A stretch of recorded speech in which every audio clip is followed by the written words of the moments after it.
For weight loss, that's going to keep me at about a 1 pound per week weight loss drop, and I don't have a lot of weight to lose, guys. I'll probably have to get to around 156 to get around that 10%, 9% body fat mark, right?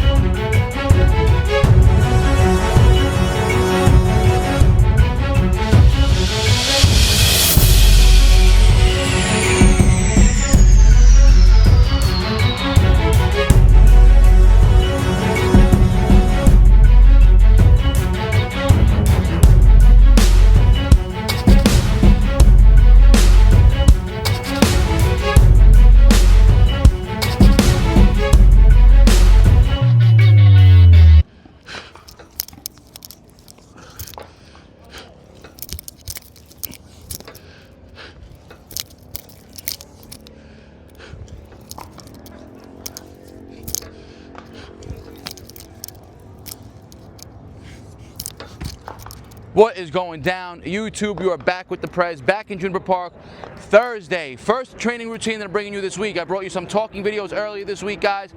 That's because we're on the road to 1,000 muscle-ups for the month. Today was day 26. That was my 30th rep for the day. Remember, I'm doing 30 reps every day for 33 days. Today, I just ended up closing out 780 total reps. So I have 220 more to finish off the routine, which again will finish next Thursday. I'm 7 days out from my last day of the month. Remember, it started March 29th up until April 30th. 33 days, 30 reps a day. That's only 990. Throughout each day, I've been throwing in a bonus rep here and there to make up for that extra 10. Now, that's why the training, my actual training routines have been a little bit off, right? Because remember, the muscle-ups are going to induce a lot of fatigue in the pushing and the pulling muscles. When I first started off, the first 2 weeks, my lats were getting crazy sore. Now it's getting the most sore. My lats started to adapt a lot. Now it's always the most sore on me. It's typically my chest, my shoulders, and my triceps. I noticed that my handstand press-ups took a big hit, but again, all that transition work on the muscle-ups, again, they're gonna be hitting the shoulders, the chest, the triceps, the main muscles that are needed for handstand push-ups and things like that. Today I'm gonna be bringing you a full calisthenic, mainly a little bit of weight, so we're gonna call it a hybrid chest focus routine. Now remember also, when you're training chest, the shoulders are also gonna get stimulated, the triceps are also gonna get stimulated. So I'm not really doing any direct shoulder training today or any direct handstand work today, guys, because again, the muscle-ups are gonna cover all bases. It's a full upper body movement that's gonna engage pretty much all of your upper body muscles regardless. And again, like I said, I started to get a lot more fatigued in the pushing muscles because a lot of my muscle-up sets, I'm doing them banded just to make the volume easier. Now the band helps a lot with the pull, but for the transition, the band is not assisting at all, right, guys? And like I said, when I started the routine off back in the beginning, the end of March, I only started with 10 sets of 3. Today, I'm up to 2 sets of 10, and then I broke down the last 2 sets to 2 sets of 5, right? Granted, I did the 2 sets of 10 banded, but I've been decreasing the amount of sets I've been doing every week and getting the muscle-ups done faster and faster. So we're 1 week out from completing the 1,000 reps. Today's gonna be a full chest routine. I'll see you with the first exercise. All right, guys, starting the routine off, weighted dips. I haven't done any weighted dips in probably close to a month since I started the muscle-up challenge, right? Now, I got 73 pounds on 225s, an 18-pound kettlebell, and a 5-pound plate. 73 pounds. I'm not going to be taking any sets of failure right now because if I do any failure type of training, it's really going to, stress the nervous system. And the nervous system, again, is still getting a lot of stimulus and a lot of stress overall with the muscle-ups routines every single day. So I'm going to try to keep this in the 6 to 8 rep range, keeping 1 to 2 reps in reserve every set here, guys. Remember, you have to get close to failure for the hypertrophy benefit, right? Doesn't have to be extreme failure. Close to failure means 2 reps in the tank is still close to failure right there, guys. So 73 pounds, first set, let's get it.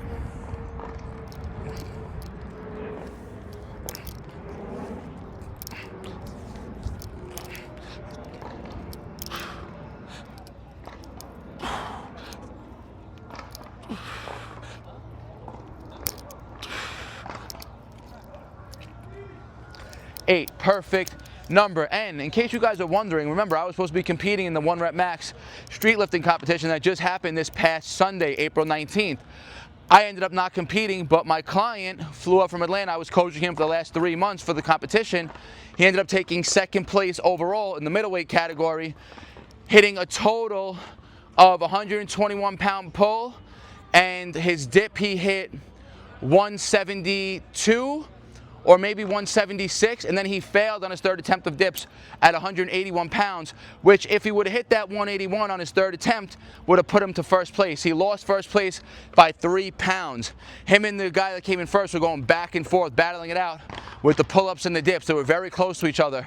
My guy went for the heavier dip attempt on his third attempt, but failed on it. But again, it was his first competition ever, and he took second place, and that was my first time coaching somebody for a 1 rep max competition. So I'm very happy with the result, and so is he, guys. 2 more sets of the dips to go. All right, guys, my pops is here. He's hitting some weighted dips also. He's got 10 pounds strapped on. He's doing smooth sets of 6 right here. This is his third set. The first 2 have been super solid, so hopefully he keeps it up when he's on the camera right now. Good rep, money. Excellent. 3, good. 4, good depth. 5, last one, best one. Very nice. All right, guys, getting into the second set. I'm taking about 3-minute breaks in between each set right now. Reason being, guys, I've been doing a lot of high volume training. Besides the muscle ups, typically most of my routines for this past month have been all body weight, just because I had to take a break from the weighted sets because I didn't want to stress the nervous system too much with doing all the muscle up volume, right?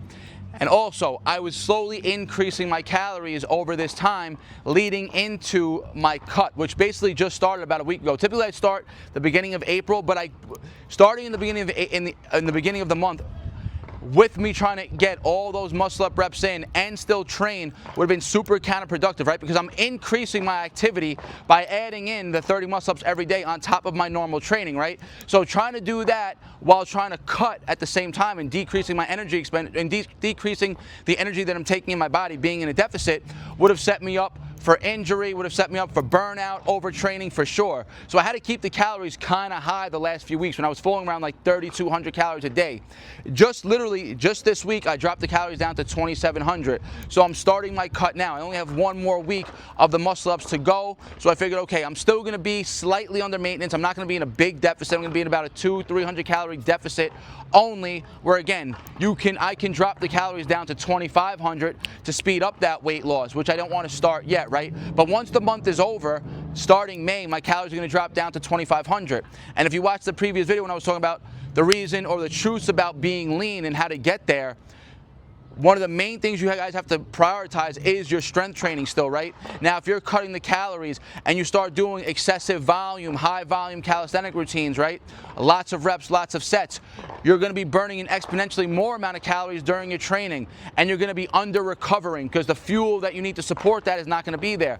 I always used to make that mistake back in the day. When you're trying to increase your reps and do high volume calisthenic training, you should be at least eating at maintenance because you're gonna get such a high burn and such a high degree of recovery is gonna be needed when doing that type of training. Remember the example I always give you guys, you could run 30 blocks or you could run 15 blocks. The person who runs 30 blocks is naturally going to have more fatigue on his body, more overall volume. It goes the same thing with your training, right? If you're doing very high reps and sets, 400 or 500 reps a workout compared to doing maybe 100 only weighted, you're going to get a lot more fatigue in the 500 reps body weight than you're going to be doing if you're doing 100 total combined weighted reps, meaning doing, let's just say we're doing weighted dips, weighted push-ups, weighted pulls all in one workout, right?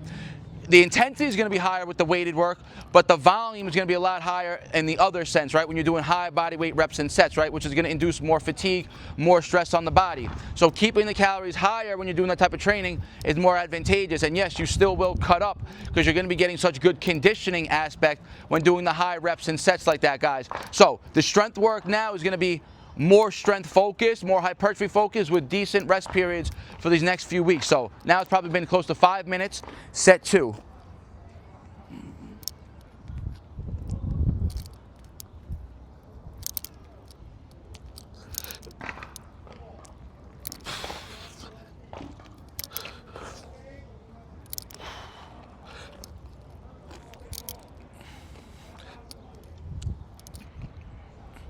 A nice 8 again, guys. And remember, the longer you rest, the more productive your set's going to be. You don't only have to take long rests when doing 1 rep max training. You can take longer breaks when you're doing a hypertrophy sets, right? This way you're ensuring that you're keeping that volume that you want each set, even though we're only on 8 right now, that the 8 are not going to get too hard and too demanding and take you closer to failure each set. So 2 sets down, 1 more to go. One of the most important things you guys have to remember if your goal is to cut body fat for summer, right, and you're trying to lean out, is that you have to keep strength training and your resistance training as a main priority when it comes to your working out, right? Cardio should be a secondary, last resort tool. You don't want to be going into your workouts looking to create extra calories burned. Your workouts need to be focused on maintaining as much strength as muscle as possible. You want to create that calorie deficit and the energy deficit by the foods that you're eating. You create the deficit by eating less food. And if you want to create an extra deficit, you do it by extra walking, right? Low intensity movements that aren't going to stress the body and stress the nervous system too much. And then when you're deep into your cut, if you have those last, 3 to 5 pounds to burn off, that's when you can start inducing some cardio at the end of your training. But most of your training should still be focused on strength training and hypertrophy work. Long break periods, trying to stay as strong as possible. Now let's get these weighted dips.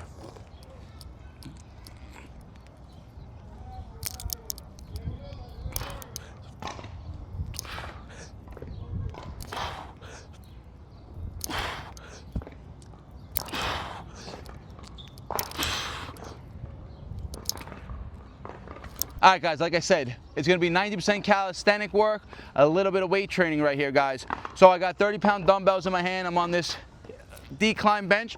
We're going to be hitting some incline flies right here, guys.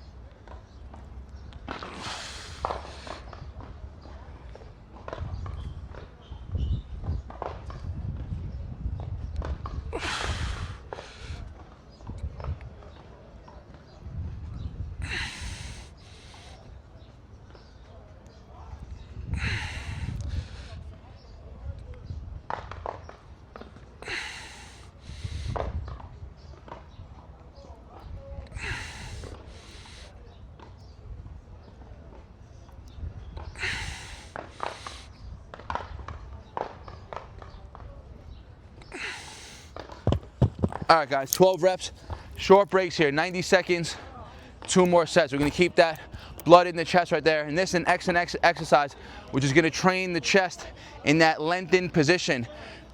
Doing dips also, you get that big stretch, a lot of eccentric loading when you're doing weighted dips, right? More benefit than doing barbell benching, right? Because when you're doing a barbell bench press, the bar is going to be limited by how far it could go down from your chest. Doing things on the rings, doing dumbbell presses, allow for a bigger stretch, allow for that eccentric to be loaded up more beneficially, right? So 2 more sets of the incline presses, then we finish off all calisthenic. All right, guys, second set, very short breaks here. Remember, it's not a lot of weight. You want to keep that tension high.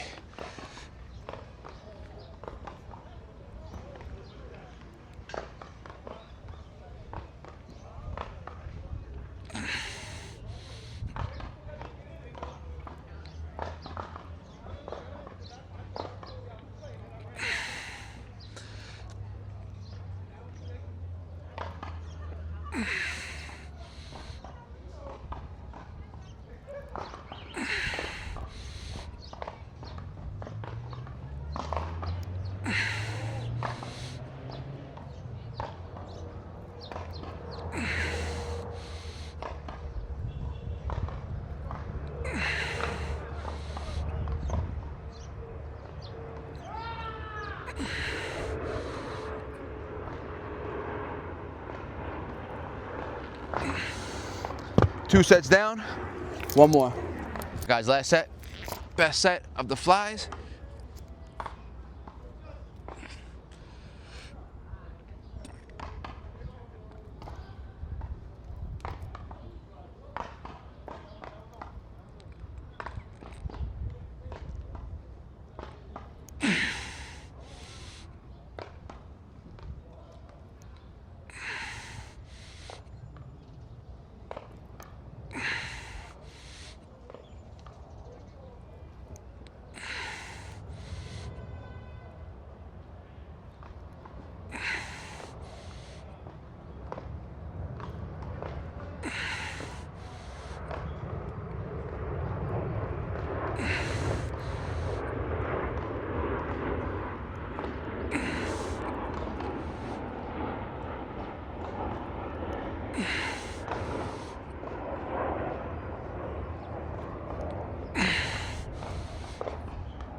All right, we caught 15 on that third set, and that was the only dumbbell exercise that I was throwing in. Everything else is gonna be all calisthenics. Now, if you guys don't have access to dumbbells, you can still do your flies if you have something like a pair of rings or a TRX suspension trainer, right?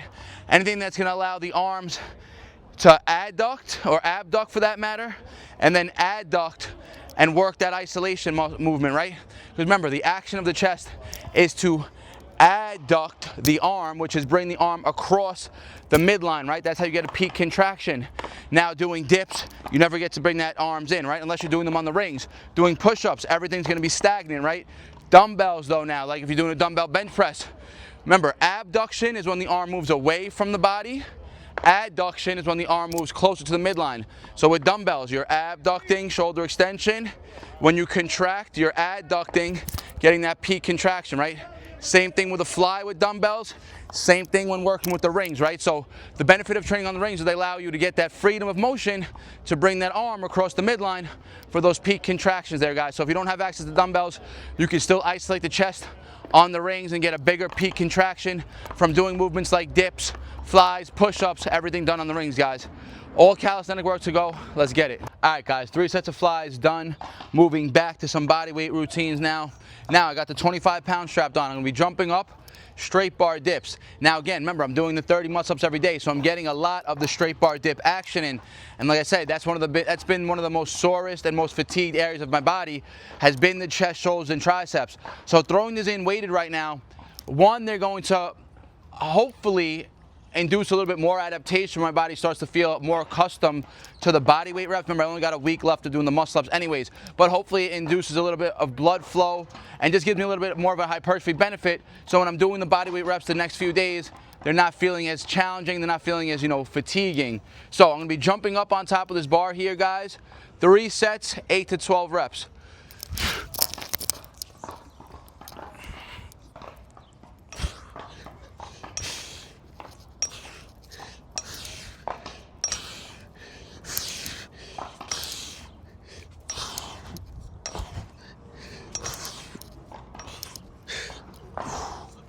Nice 12 right there, and still feeling a little bit in the triceps, feeling a little bit in the upper chest right there. Remember, I probably should have done the weighted dips and then came to these before doing the flies, but I wasn't really sure if I was going to end up throwing these in or not today, guys. I was only going to do 3 movements, but today we're going to end up hitting 4 total movements for our chest.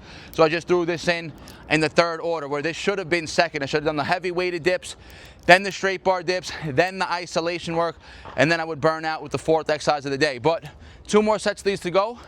Let's get it. All right, guys, 2nd set here. Again, 3-minute breaks between each one of these sets right here.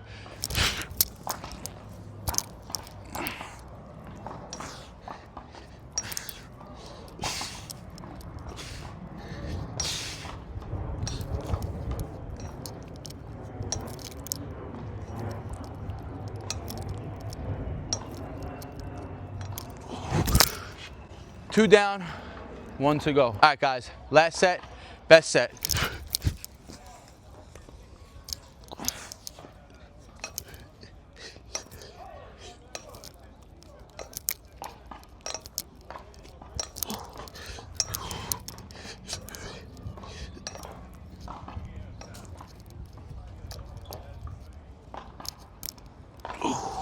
All right, guys, 3 sets of 12. Straight bar dips to the 25 pounds done. Now remember, in the video, 2 videos ago, when I was talking about the truth about building muscle, right? And I was talking about rep ranges. Rep ranges, again, they pretty much are irrelevant. But remember the point I said, the reason why most bodybuilders and people, physique athletes, they'll train and they'll say the optimal rep range is that 8 to 12 rep range, is because it's very easy to find a weight that you could choose that's going to make those 8 to 12 reps challenging, right? For instance, you said the first 2 sets of 12, they weren't too bad. That 3rd set right there, maybe I only had 1, maybe max 2 reps in reserve right there, guys. So it's a lot easier to judge actual muscle failure when you're choosing a weight and you're falling in that 8 to 12 rep range. Whereas if I was going to do body weight reps, right, again, I could do a 50 clip of body weight reps and still get the hypertrophy benefits. But it's harder to judge, are your muscles fatiguing or is your lung capacity fatiguing first when you're doing the high rep sets, right? Because again, as long as the volume is sufficient, meaning even if you're only doing sets of singles, doing 5 sets of one time a week, you're not really going to get a great hypertrophy stimulus. But if you do it every single week, you will still build some muscle. But let's just say you're doing 5 sets of 3 times a week. That's 15 total sets of singles spread throughout the week, which is going to get you to that hypertrophy zone or total volume needed for the hypertrophy benefits at the end of the week, right? So as long as the volume adds up each week of your working sets, remember your working sets, the sets that are hard, they're the ones that are being taken close to failure. As long as the working sets add up to a sufficient amount, they say anywhere between, let's just say, 8 total working sets on the low end up to like 30 total working sets on the high end. If you fall in that range of working sets throughout the week, you're going to get those muscle building benefits, guys. And again, the higher rep sets, it's just harder to judge if your muscles are burning out first or if your endurance is giving out first, guys. One more movement to go to wrap up the chest day. Let's get it. All right, guys, last routine of the day. I'm only doing this for 2 total sets. Now, if you guys are trying to increase your push-ups, this is going to be a very effective way to doing it, and you don't need the weight vest on to do it. I'm just going to be using the weight vest to make it more challenging. So we're going to start the routine off with a 1-minute push-up isometric lockout hold, right? I got the 30-pound vest on that was sent to me from Wolf Tactical. Again, I told you guys, this has been probably the most comfortable vest that I've ever used. It's the most fitted, stays on the body, doesn't really limit my mobility. I got good shoulder range of motion, everything on here. So a 1-minute lockout hold. It's going to light up the shoulders, the triceps, the chest, the core. The core is going to get even more of a, engagement on this when you have a vest on, right? Because again, you have to compress the core tight. You don't want to let that butt sag. As soon as the minute is up, I'm going to take the vest off and I'm going to go into a max set of body weight push-ups. Now, if you don't have the vest and you want to just do this more effectively, just body weight, you do the 1-minute lockout hold, you do not get off the bar, and then you go right into your max rep of push-ups as soon as you're done with that hold here, guys. So, 30-pound vest on, 1-minute hold to start the routine off. Let's go.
One minute isometric hold there, guys. And when the body starts to shake, you got to fight through that, right? That's the adaptation process. You do not want to give in when the body starts to shake. That's the nervous system firing up. That's your body wanting to give in to the movement, but we don't. And now we go right into max reps right here.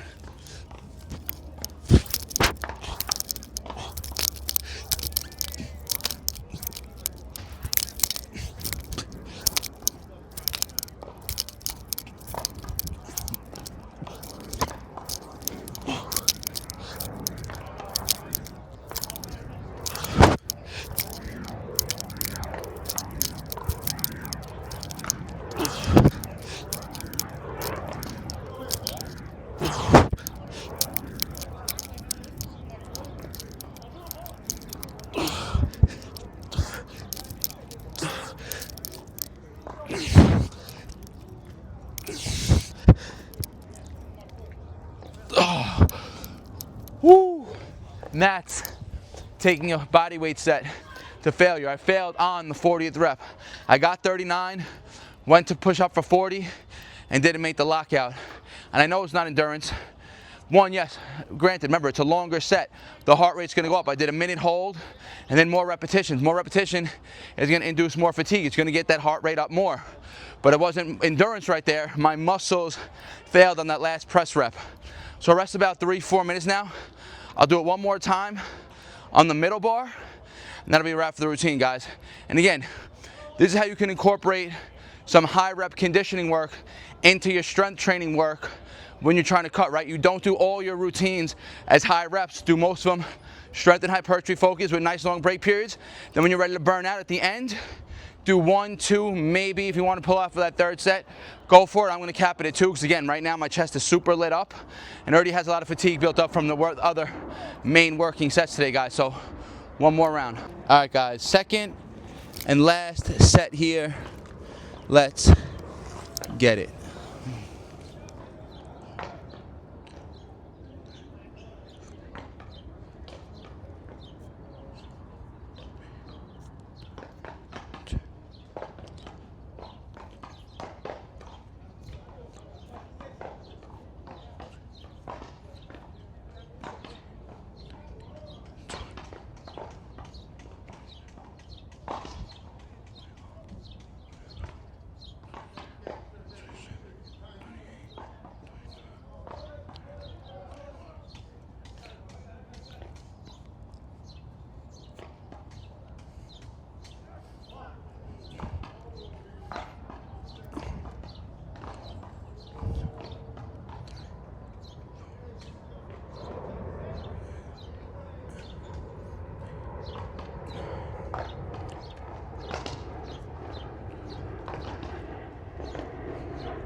One minute. Vest comes off.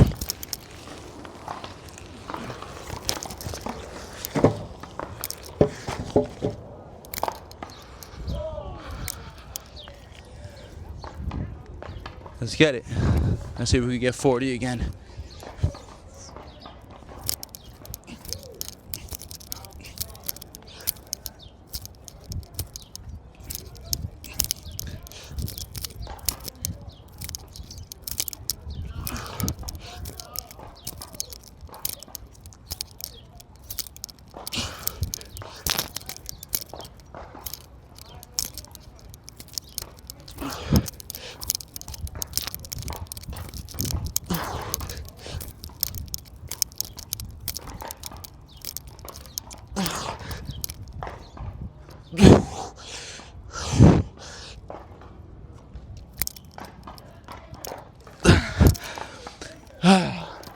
$38 only, guys. So 39 on the first clip, 38 on the second clip. My chest is super lit up right now, super fatigued. And that's a wrap for the chest routine, guys. Like I said, I called it hybrid because I threw in a little bit of those dumbbell flies. Again, if you guys don't have access to dumbbells, this can be done all body weight. Just get yourself some rings or a suspension trainer, and you're gonna get the effect of being able to adduct the arm towards the midline of the body for that peak contraction, right? Nice isolation work for the chest. Heavy weighted dips done first, 73 pounds we were using, 3 sets of 8, trying to get nice little pauses in. Then the flies, then the straight bar dips, and then finishing off with these 2 burnout sets. More than enough volume to keep the muscle strong, trying to make them, trying to still stimulate that hypertrophy benefit. And remember, like I said in the video, the truth about building muscle, I'm not gonna be building muscle while I'm eating lower calories, but the goal is to maintain as much muscle and maintain as much strength as possible when you're in that energy deficit. Now, if I was to increase my calories, if I was to keep my calories above, like I said, around that 3,200 mark, like I've been doing for the majority of the month, doing the muscle ups every day, yes, then I would be hoping to keep putting on muscle throughout the, throughout my training days. But right now, my goal, I haven't been super lean down to 10% in many years, guys, and I really want to come out this summer in the tightest shape that I've been in, the leanest with the most size possible. So I'm really trying to dial in the nutrition. And again, come May 1st, when the 30 days are over, that's when I'm going to lower the calories again down to about 2,500 a day, which is going to put me in just about a 500 calorie deficit, which is ideal for weight loss. That's going to keep me at about a 1 pound per week weight loss drop, and I don't have a lot of weight to lose, guys. I'll probably have to get to around 156 to get around that 10%, 9% body fat mark, right? Right now I'm weighing in just about 164, 165 pounds. So just about 8 to 10 pounds of full weight loss, and I should hit full fat loss, for that matter, and I should be super lean, looking bigger at the lower body weight, because my whole body's gonna be tighter. The definition's gonna be popping out, guys. That's the illusion of as you get lean. In clothes, you might look smaller, but once those clothes are off and you're, bare chested, you're gonna look much, much bigger, guys. You already know, you have a question or comment, leave in the comment section. This is a full chest routine.